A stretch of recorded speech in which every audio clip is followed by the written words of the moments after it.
Hello friends, আশা করি সবাই ভালো আছো। আমিও তোমাদের ভালোবাসায় ভালো আছি। তো নতুন একটা ভিডিও নিয়ে প্রতিদিনের মতন হাজির হয়ে গেছি তোমাদের কাছে। তো দেখতেই পাচ্ছ প্লেটে সব কিছু উপকরণ রেডি। তো ধুয়ে সব কিছু রেডি করে নিয়েছে। এটা হলো মাংসের উপকরণ। তো বুঝতে পারছো কী কী লাগে না লাগে সবাই জানো। তো আজকে এটা হবে সিম্পল পদ্ধতিতে একটা মাংসের উপকরণ। আর এই যে মাংসটাও আনা হয়ে গেছে, এটাও ধুয়ে পুরো পরিষ্কার করে বৌদি রেডি করে রেখেছে। এবার হলো রান্নার পালা, চলো।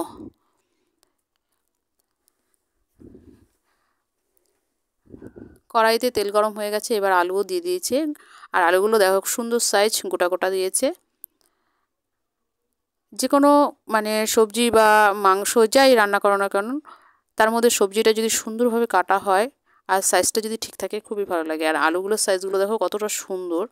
তো যেহেতু মাংস রান্না করবে তার জন্য একটু বড় বড়ই আলু দিতে হয়। তো আলু ভাজা হয়ে গেছে। না, অনেকের বাড়ি হয়তো কেটেও দেয়, বাট আজকে বৌদি আমাদের বাড়িতেও কেটে দেয়। তো আজকে বৌদি গোটা গোটা দিয়েছে। তার মধ্যে যেই অবশিষ্ট তেল ছিল তার মধ্যে দিয়ে দিল পেঁয়াজ কুচি। পেঁয়াজটাকে একটু ভালো করে ভেজে নেবে।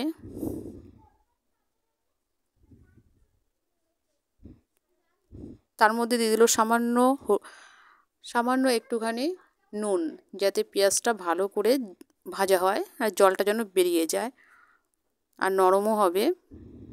আর তার মধ্যে দিয়ে দিল মশলা, একে একে সব কিছুই। হলুদ গুঁড়ো দিল,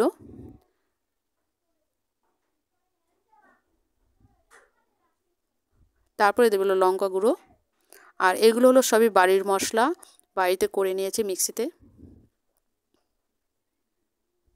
তারপরে দিয়ে দিয়েছে জিরের গুঁড়ো, জিরে ধনের গুঁড়ো দুটোই দিয়ে দিচ্ছে। তবে মশলাটা ভালো করে কষিয়ে নেবে। এর আগের দিন রান্নাটা তোমাদের আলাদাভাবে দেখিয়েছিলাম, আলাদাভাবে রান্না করেছিল বৌদি। আর বাবু পাশে বসে দাঁড়িয়ে দাঁড়িয়ে দেখছে আর নানান রকমের কথা বলছে আর বলছে দাও আমি একটু নাড়াচাড়া করি। বাট ও তো ছোটো, ও যদি নাড়াচাড়া করতে গিয়ে যদি কড়াই উল্টে যায় একবার বিপদের সীমা থাকবে না, তার জন্য বৌদি ওকে দিচ্ছে না। মশলা কষানো প্রায় হয়েই গেছে। দেখো কালারটা কত সুন্দর এসছে, খুবই সুন্দর এসছে কালারটা। ঘরোয়া মশলা মানে খুবই সুন্দর হয়।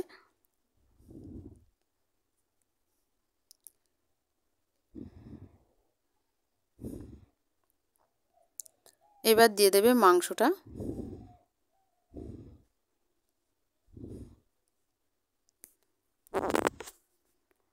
এবার মশলার সাথে মাংসটা ভালো করে কষিয়ে নেওয়া হবে।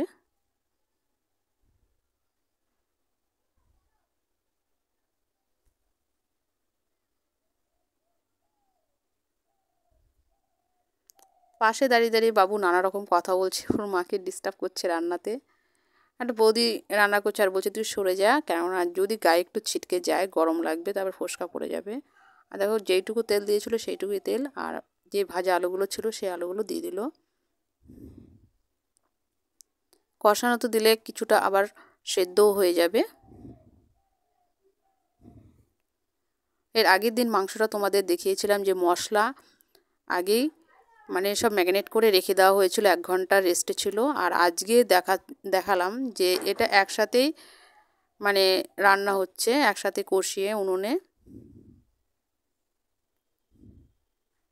আর এদিকে পাশের উনুনে চাপিয়েছে ভাতটা প্রায় হয়েই গেছে, বৌদি বলল এবার গড়া দিয়ে দেবে।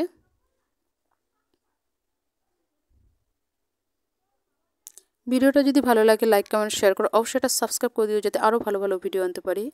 তো একটু সামান্য একটু নুন দিয়ে দিল।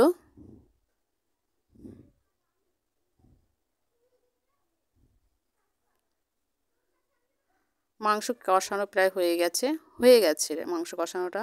এবার পাশের উনুনে যে গরম জল করতে দিয়েছিল সেই জলটা এবার দিয়ে দেবে। আজকে গরম জল দেবে। আর গরম জল দিলে মাংসটা খুবই সুন্দর হয়, সফট হয়, খুবই সুন্দর হয় খেতে। একবার তোমরা বাড়িতে ট্রাই করো, খুবই ভালো লাগবে। আমরা ঠান্ডা জলও দিই, বাট আজকে বৌদি দিচ্ছে গরম জলটা।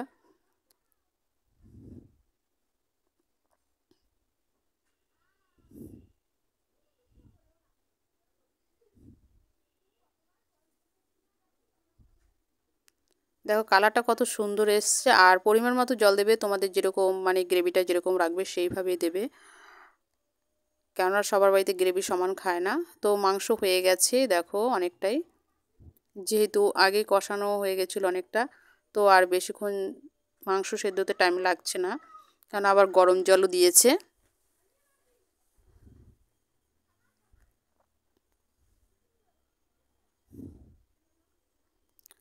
মাংস রান্না কমপ্লিট।